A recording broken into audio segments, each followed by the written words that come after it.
Hey, hello everyone. Welcome to another episode of speaking to some of the best content marketing leaders from across the world.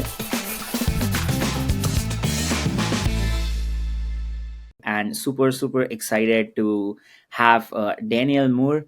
Daniel is the director of inbound and content marketing at Tonkin. Uh, just before this recording we started, I was asking Daniel about how do I introduce you, and he mentioned, oh, while he does a great job at content marketing and inbound marketing, he's also a journalist at heart, a writer at heart, I would say. I think, Daniel, that's how your LinkedIn also says you're like a writer, editor, particularly, uh, and being a contributor for magazines including The Ringer, and many other sports journalism work that he's been doing across the board. But Daniel, super good to have you join us on the podcast. Yeah, happy to be here. Thanks so much. Awesome. So, Daniel, how we usually go on is we start with knowing you particularly really better. We believe that you got to know people really better before you get to know their work. We just love to know your journey a bit more. Where do you grow up? How did you land up into content? I don't think people know that they are going to become a writer in their life and eventually land up into marketing. For like most of the cases I've seen, it's more like an accidental role where you loved, like you did it for the love of the art, and then you eventually made it for the passion of money as well, I would say. But love to hear your story. How did you start your journey? Where do you grow up? To where do you go to school? How did you land up into content and then eventually at Tonkin? So we'll just love to know your story.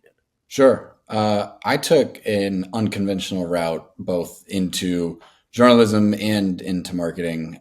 In college and before then, I was certain that I was going to be a fiction writer. That's what I ended up studying in college. And I had dreams of going and getting an MFA and then proceeding seamlessly on to become a famous novelist. That didn't happen. I ended up instead becoming a teacher. I taught first grade in New Orleans for several years with a program called Teach for America.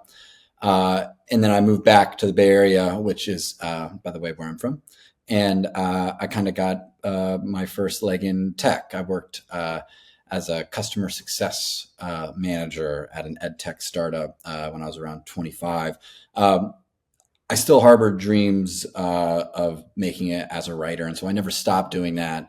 And so kind of one thing led to another. Assignments beget or begot bigger assignments. And I kind of managed to cobble things together as a freelance journalist, and then eventually kind of focusing on sports writing, but continually to pay the rent, so to speak. I started doing ghostwriting and then working more on marketing materials for technology companies and all different kinds of founders and stuff all over the world. Opened up my own ghostwriting company of sorts. I had about 10 or so clients where I was writing marketing materials and different forms of content for them while tending to my journalism and writing dreams on the side.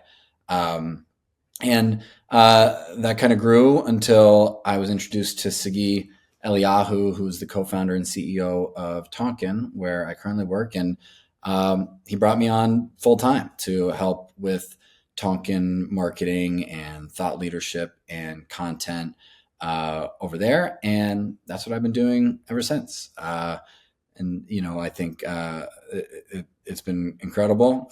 Tonkin is an amazing company with truly brilliant people on staff. And the one thing I'll say about it now is that marketing and creating content for a company is much easier when the technology and the thing that you're marketing is legitimately useful and awesome, which it very much is in this case.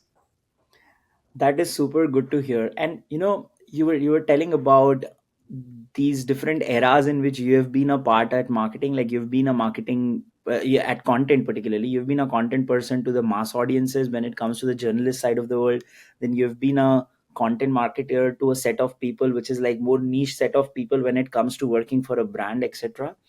The question I have for you is, like, throughout all the growth and evolution that you've seen, particularly in these changing landscapes, and I would say probably the last decade content has seen the most number of landscape changes, particularly, right? Because first it became like a very important currency for the internet. Earlier also it was important, but all of a sudden got mainstream. And then as soon as it was getting mainstream, this entire shift of AI came into picture, and then like an entire scenario of democratization of content creation kind of came into picture, right?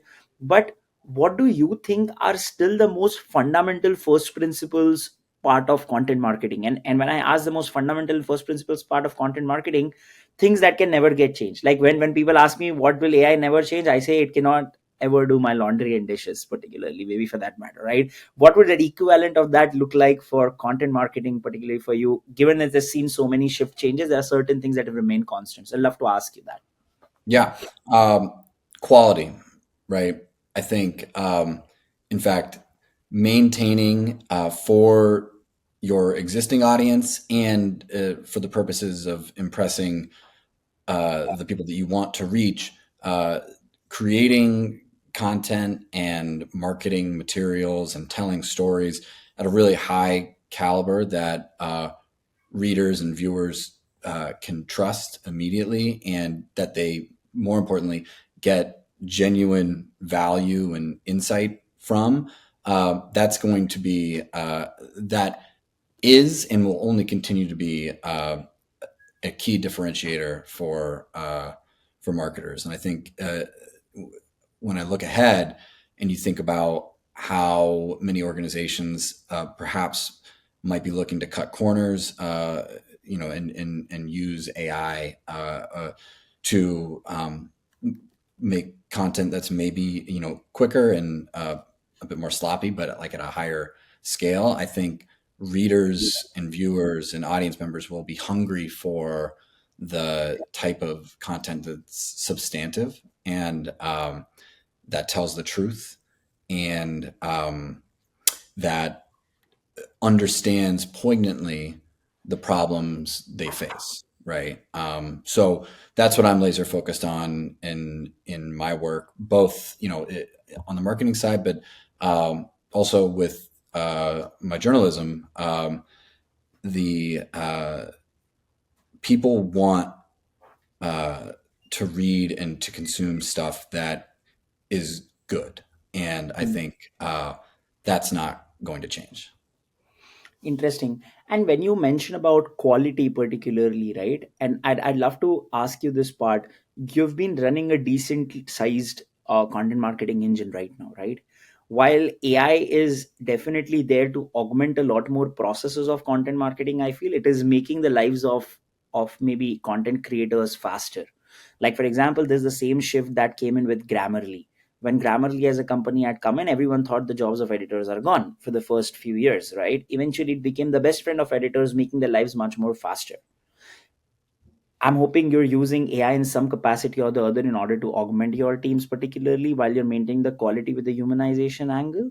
I'd love to ask you, what is that entire, like, what would you say as the biggest use cases of technology that you're seeing in these workflow processes to maintain the quality while also using technology in the current shift that's happening? Because if you're not using that, you're probably not doing justice to whatever progress we are making as a generation with AI. But at the same time, you want to make sure the craft is preserved with the quality part of things, right? So I'd love to ask you classic use cases of using technology plus talent together to Mhm. build that best quality content ecosystem in general.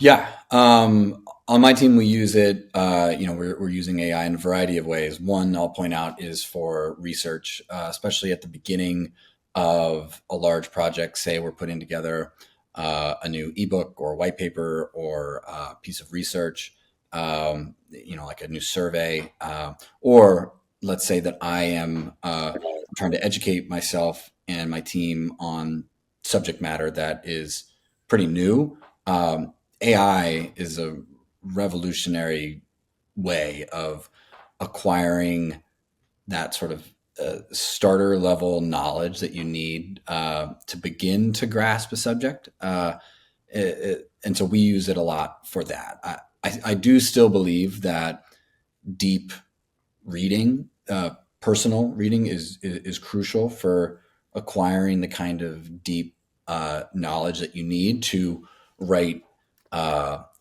well about anything. You sort of need to struggle through that process, I think, and there's no sidestepping that. But um, for initial research, AI is just it's truly awesome. There's all sorts of different ways that in part with Tonkin, we're a process orchestration and automation provider that it can be used, among other things, to surface for team members access to AI when and where they need it. And so, we leverage it sort of at the process level there internally in our operations. But when it comes to the writing itself, I'm primarily using it for those initial research stages. Interesting, interesting. And also, I'm just going a couple of notches deeper into the quality part of things. While we've understood the augmentation part of things on what can broad use cases for you be, right? See, as a company like Tonkin, you guys kind of lie at the intersection of automation and enterprise software in some sense, right? And it's a tough place because there's a lot of education being done over there, as well as people are learning it for the first time. That's not something that they know for a very long time in general, right? So my question to you is, how do you shape your content so that it resonates both with the technical side of things as well as maybe the non-technical side of things, because effectively the people making a decision might still not understand what it can drive in the first go when they're looking at your content. So how do you balance the both of those things? That would be lovely to know. Yeah, I mean that's one of the key challenges of all kinds of writing, right? How do you make simple and digestible what is inherently complex, right? That's the name of the game, and I think it's hard, frankly. But I think the first step is acquiring yourself genuine understanding of and familiarity with the subject matter, even the very technical stuff, because it's Right. only when you understand it that you can explain it in a way that's simple and digestible for the lay reader. So this might not be a totally satisfying answer to you, but the the way that you do it is you put in the hard work on the front end of really getting that grasp of the subject, and then you think really hard about what are the essential things about this. Hmm. What are for my audience members the most important baseline things they need to know about this, uh, and then you kind of go from there. Interesting, interesting. And I mean, just also trying to understand this part, right? I mean, when you say you're balancing both the technical side of the audiences and the non, I'm categorizing as a non-technical side of audiences particularly. Can you also tell how does this differ at a channel level particularly? Because when you map it across a consumer journey, there are different stages where each of these people would be involved differently in Yeah. that case, right? So while you have already mentioned about the qualitative part of content, can you also shed some light on the distribution part of this relevant content on multiple channels? Because effectively you're trying to, like, if I were to just break down the target audience for you, if it's like a sponsor, the influencer, the executor kind of an audience in general, there these audiences might contain like a bunch of people, and those bunch of people might be both technical and non-technical. So while the qualitative part is discussed, how do you also look at the distribution of this across these cohorts of audiences in general? Yeah, great question. That's an important part of it too, right? You have to know who you are speaking to and through what mechanism or vertical at every time, right? And so that will inform how you design the content or how you tell the story, right? So if I'm creating something that I think someone who, to your point, is very new to the subject matter and who will be consuming it on a phone, uh, I'm going to write that very differently, or I would going to produce that very differently than I would a mid funnel white paper that I know is going to be downloaded from an analyst report or something by someone who is already a prospective and potential buyer of Tonkin, say, and who is very well versed in both the problems that we're speaking to and the available solutions. And so I think that's one of the for all kinds of writing, that's one of the elemental that's one of the hallmarks of it, is know your audience. And to your point, ever more pertinent is also knowing the way that you're reaching your audience, because that's going to determine very much so the construction of the thing. I mean, we all feel this is so obvious, honestly, but let me tell you, it's not obvious. Like at Pepper, we work with so many large companies, particularly, and we realize that there is this biggest problem of repurposing of content. What does like the true omni-channel version of it looks like? And people feel like you create one asset and you just kind of send it across on all channels is the omni-channel version of it. And I'm speaking of the largest companies trying to do this at times. And there's so much of it, like we've seen, like just by making your distribution, or even if I wouldn't say distribution in terms of the media, even if you are able to get your distribution strategy right in terms of what channel fit does a particular form of content comes in, if a relevant set of information is there, that makes like a lot of difference in that Yeah, case. So totally. it, Right. it's not that common as much as it seems like a common sense in this case. That I mean, after having created like 2 million plus piece of content ourselves, we've realized that it's not as common as we all think about it. Yeah, well, I think it's a little bit harder to be so purposeful and to be so strategic, right? And so I think one way you can sort of try to cut corners is apply a sort of one size fits all solution, but especially today, where the market for mind share is so fractured, and readers and audience members are, they have to be discerning because there are so many things competing for their time. That doesn't cut it. Interesting. And while we spoke of customer journeys, particularly, I have an interesting question and maybe something that is super relevant right now. Like, when I say now, is like it's even more relevant for the last couple of months, maybe in that case, right? There's this new category of AI search coming up. People call it everything from a GEO to an AEO to an LLMO to whatever you want to call it. But effectively, I'm seeing this like a new rise of a top of a funnel. Like if you realize, earlier people used to say like the top of the funnel was kind of dying in some sense, and people focus like all their efforts on the mid and the bottom of the funnel queries particularly. But now there's this new rise of a different funnel altogether, or different part of the existing funnel that is coming up, through which the consumer journeys will change all of a sudden, right? Mhm. I'd love to hear your opinions, particularly how does that affect a content marketer. And maybe if you want to take examples of Tonkin for the matter, or you want to take some other examples that you think are more relevant for this, but would love to realize how would this change of a consumer journey actually occur for you. Well, I think that what you're talking about is, kind of this goal of appearing in AI summaries and AI searches, right? So, like when you go to Google, I mean, I type would say in. the discovery is changing in some sense. Basically, the way people discovered you gets changed. Totally, and it's constantly changing, right? Yes. So I think that that is just part of the challenge when it comes to any kind of marketing, is staying in front of those changes. If you think about 10 years ago, Facebook was a huge way of getting in front of readers, right? That would be, both for news outlets, but also for organizations who wanted to get their links in front of people. Facebook was one of the preeminent places you did that.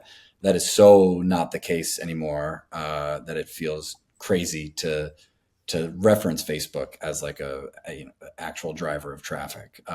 So it's constantly evolving. I think now with AI search and with getting into those AI summaries, from what I understand about it and the way that I'm approaching it, it really in a way just underscores the importance of making everything you put out substantive and of real, genuine value to the reader.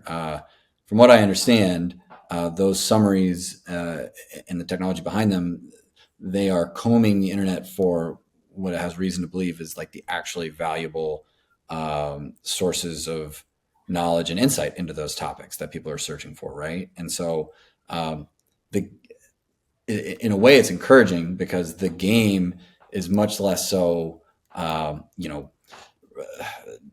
gaming your content so that it can appease search engines, with like tricky headlines, or, tricky is the wrong word, but, with keywords in the headlines and stuff. I mean, all that stuff still applies, I think, to an extent. But now, with any luck, Hmm. what will make your content stand out, what will help you appear uh, in these AI searches is um, making stuff that is um, good and genuinely valuable and robust. I think, right? In the old world, you could kind of get away with, like, and in some ways, we're implicitly encouraged to focus on listicles and to stuff your pages with things that you thought the search engine would want. Um, I'm focused now on making sure that my content consists of uh, things that I think the reader wants. Hmm. Hmm. Hmm.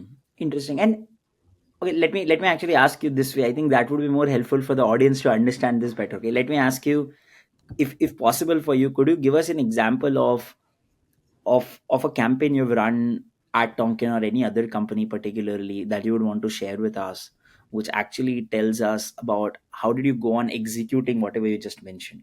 Like for Yeah. example, just not for AI search, I'm also speaking of the qualitative parts, the process part, everything around the board. If you want to take an example on saying, hey, this was a problem statement, this is how we went on executing about, and I love when people say about failed campaigns, particularly if you can, because then you get to know about what went actually wrong. But if you don't want, I'm happy to just take up like the successful ones. Either way, is just like a small case study of sort that you can speak about. Sure. I mean, in the case of Tonkin and on the marketing side, we just put out a survey that it's about 30 pages long of enterprise procurement executives, and that was a process that took months. It started from collaborating internally and with both internal and external experts in procurement to make sure that we were asking the questions that were pertinent and of actual real interest to our potential readers. Um, we partnered with a research firm to conduct the survey once we had the initial questions done. And so, of course, to your point on the process level, that first stage required all kinds of internal collaboration, which we facilitated in part with Tonkin and in part by just getting our people together once we were so empowered, technologically to get together and brainstorm in a kind of a good old fashioned way. But then from there, working with the firm to conduct the survey, and once we had the responses and the results, um, uh, doing the hard work of extrapolating from that data um, the story that it told, right? And then finding an artful way to tell the story, and then finding the most salient and interesting way of presenting that story through design and through the visual representation, and then thinking about, okay, well, how do we get this in front of people? And so we ended up holding a webinar that was attended by hundreds of people. The survey has since been downloaded hundreds of times. So, I mean, that kind of gives you a front to back, I think, a view of a project that, uh, you know, took some process and some operationalizing to get out the door. But I think, to go back to, I think, your initial question, we were laser focused the whole time on, at the risk of oversimplifying it, making the thing good. And I think in a lot of content marketing, you it some folks might be tempted um, to to focus more on, like, trying to trick the reader into wanting to buy your product or the thing that you're implicitly marketing. But in my view, the best kind of content marketing is that which doesn't feel cheap. It doesn't feel like a trick, but you know, it instead builds trust and instead gives people something that they legitimately want and can use, and uh, in doing so, plants in their mind the idea that, oh, the producers of this content are legit. I should uh, remember them. I should pay attention to them.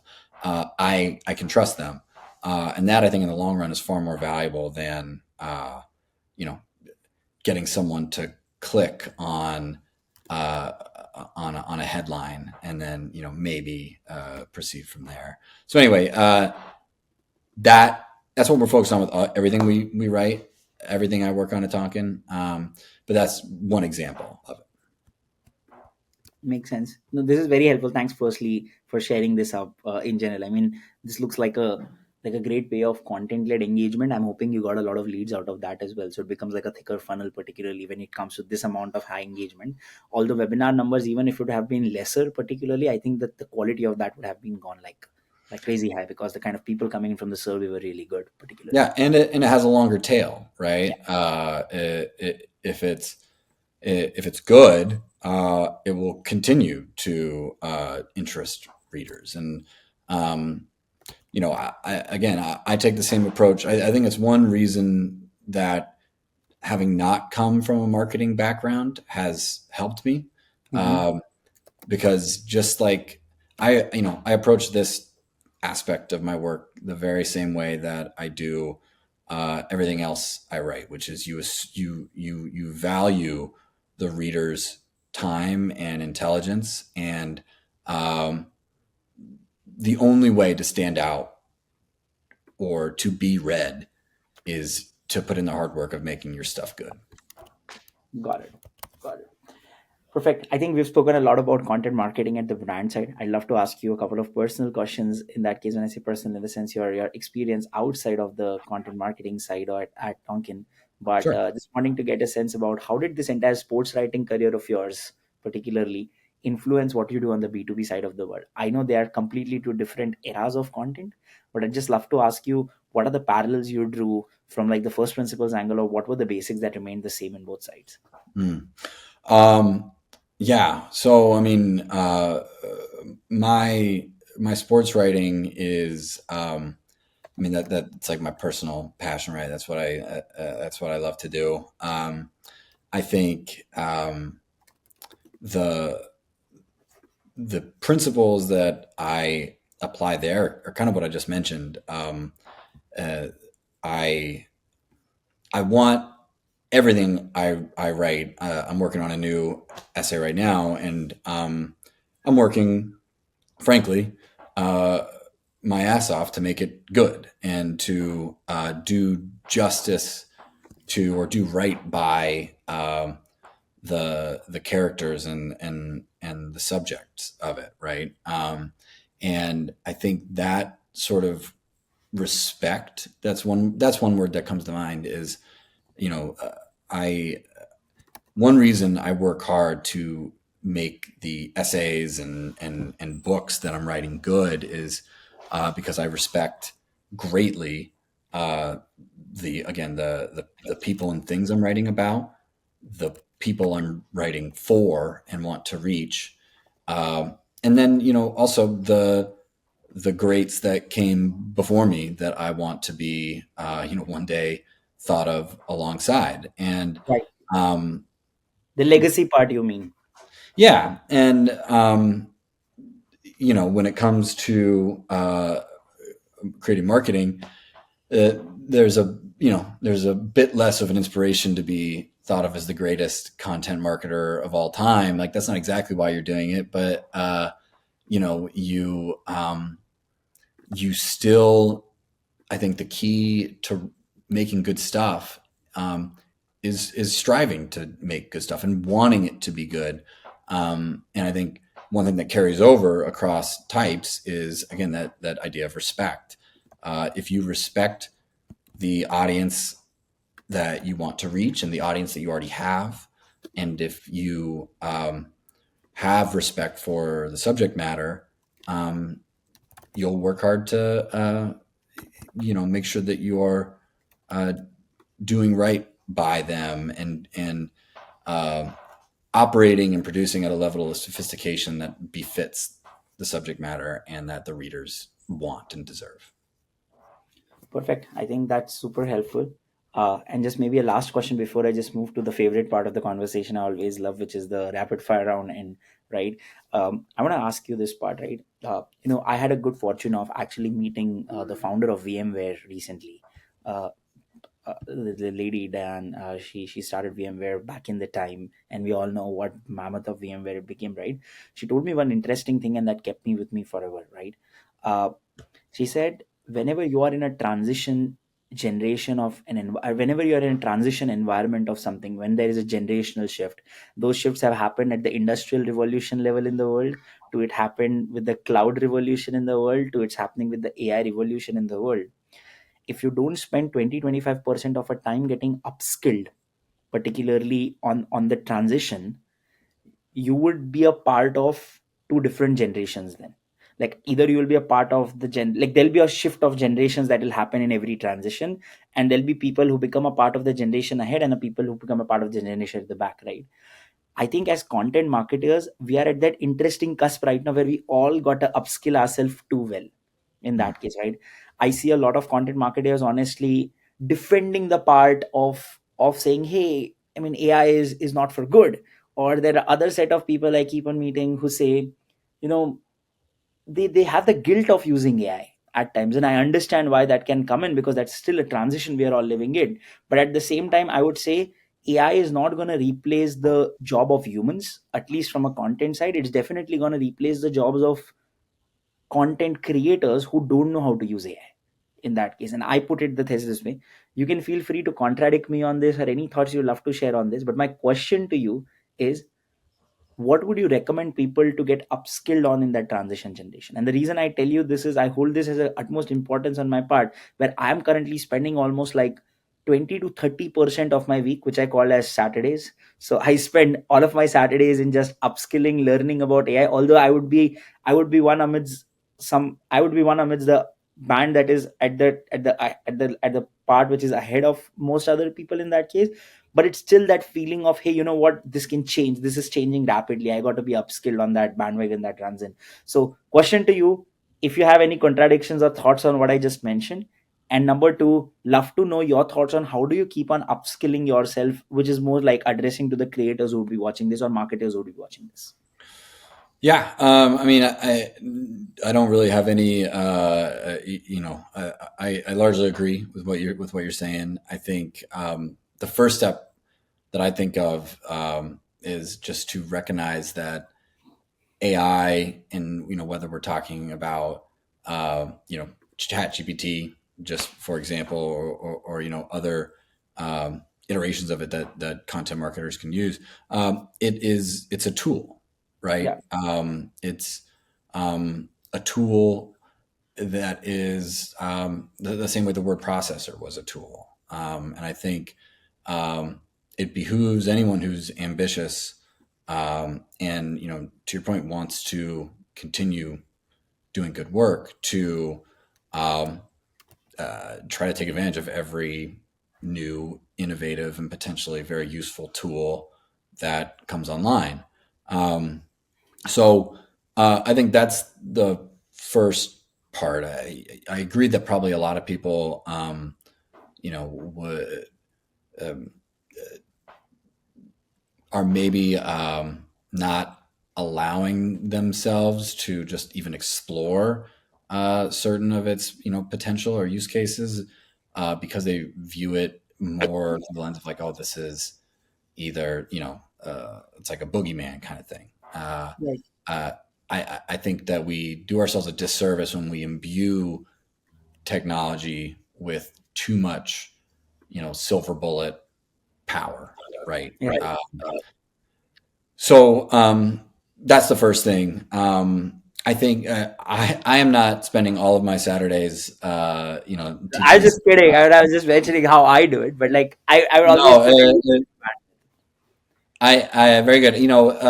I think as with really kind of everything in my life, the it goes back to reading, and so I read a lot as much as I possibly can, and so um, when I want to learn about something, or when I feel I have a certain gap in my understanding of something, I read when I'm writing, and when I feel like I don't quite know enough to speak fully intelligibly about a thing. I understand, but you haven't done the reading, right? And so the main way that I am preparing myself for, or just making sure that I remain adept and sort of capable with these new tools, is I'm reading about them, and um, experimentation follows the reading, and then I think through that experimentation you you will light upon use cases that are valuable for you, and you kind of repeat that process until you get better and better. And like I mentioned, right now I'm mostly using AI and working continually to get better at using it in this way, but for research and for like very initial steps in organizing my thoughts, or digesting and parsing my way through dense material initially. Like I mentioned, I think uh, you have to just read it, and in order to consume it and to be able to use it, you have to put in the hard work. And I think one of the chief dangers for writers of AI is it's tempting to put in a book to ChatGPT and say, "Give me the top 5 bullet points of this book," and then think that you've read it. You haven't read a book in that way. Um, Part of reading is the hard part, is the struggling through it, is the rereading. But like I mentioned, AI is a great starting point, and it's a great companion when trying to figure out the initial steps that you need and want to take for a given project. This is probably a rambling way of answering your question, but I'm focused when it comes to AI on bettering my abilities at that initial research stage, and the way that I get there is through reading and experimentation. That is super awesome. Thanks so much for explaining us this part, Daniel. I think I'll just move to the last part. I find it super fun in general. So we're gonna give you like 3 to 5 seconds for each question. Whatever comes on the Oh top of boy! your All mind, right, just answer it. But it's more like no difficult questions from here onwards. There's more to know Daniel as a person well. So it's a fun part of the conversation. But okay, let's do it. yeah, let's do it on count of three, two, and one.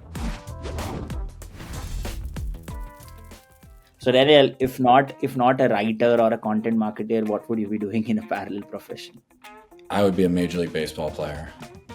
Oh wow! Did you play baseball while you're growing up?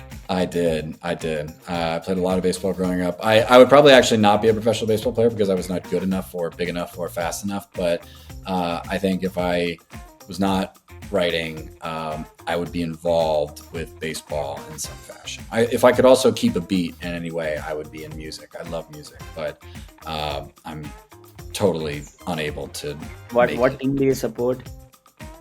Well, that's kind of a sore subject. I was an Oakland A's fan, but I was expecting that. they abandoned Oakland, and so now I'm kind of I'm orphaned. I'm an Oakland Ballers fan. With the Ballers are the minor league team that now plays in Oakland. That was started by heartbroken A's fans. They have the best record in all professional sports right now, and they're on their way to the Pioneer League championship. So that's my answer. That's my favorite Okay, team. perfect. Uh, Daniel, if I were to ask you, like for example, if there would be one other role in the company itself on the professional side that you'd love to switch with in general, what would that be? Oh man. Um, And even let me ask you what you definitely not want to switch with. Oh, um, well, I think I have nothing but like immense respect for our engineers. I think we have some of the smartest people in the world, frankly, working on our technology, and I am mystified by what they are able to do. I mean, they literally work in different languages, and it feels like magic to me what they're able to produce. I know that it's not at a root level, but I just am so far away from being able to do what our people do. That'd probably be my answer, just because of like they're brilliant, and I, I can describe what they've built, but the building it, I think, is just incredible. So, yeah, that'd be my answer. I hope they probably say that about content marketing as well. But I'm sure. okay, next one would be favorite place in the world to travel to. New Orleans. I lived there I taught there for a couple of years, and I just fell totally in love with it. The playwright Tennessee Williams once wrote, "There are three cities in America: San Francisco, New York, and New Orleans. Everywhere else is Cleveland." And I think, you know, New Orleans is it's an achingly beautiful and uniquely alive place that I truly love. Great, great, great. Uh, okay, perfect. Next one would be what's your comfort food? What comes to your top of mind if it's a comfort food? Man, I'm a sucker for sweets. I got a bad sweet tooth. So, donuts, ice cream. If I could, I would skip to dessert every night. It's, I have a 2-year-old who I'm trying to dissuade from eating unhealthily. So I've had to sort of check that side of myself. But if left to my own devices, that's my comfort food every time.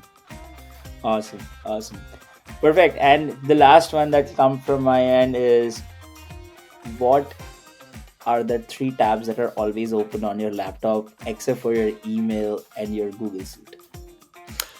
I'm looking right now. I got ESPN open.